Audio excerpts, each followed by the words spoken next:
Monday evening இன்றைக்கி afternoon வச்ச lunch கொஞ்சம் மிச்சமானனால நைட் டின்னருக்கு இட்லி தோசைக்கெலாம் குட் பை சொல்லிவிட்டு அந்த ரைஸை வேஸ்ட் பண்ணாமல் அதை தாளித்து சாப்பிட்லான்னு டிசைட் பண்ணியிருந்தேன். இந்த ரைஸை வந்து நம்ம லெமன் சாதம் புளி சாதம்லாம் செஞ்சு சாப்பிட்லாம். பட் லெமன் சாதம் புளி சாதம்லாம் நைட் நேரத்தில் எங்கள் வீட்டில் யாரும் விரும்ப மாட்டாங்க.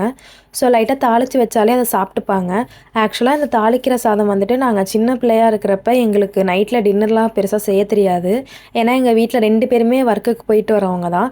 ஸோ அதனால் அப்போ இதை வந்து கற்றுக்கிட்டது. ஏன்னா நைட் அவங்க வரப்போ ஆறுன சாப்பாடு சாப்பிட முடியாதே அப்படின்னு சொல்லி தாளித்து சாப்பிட்லாம் அப்படின்னு எங்கள் அம்மா சொல்லி கொடுத்தது.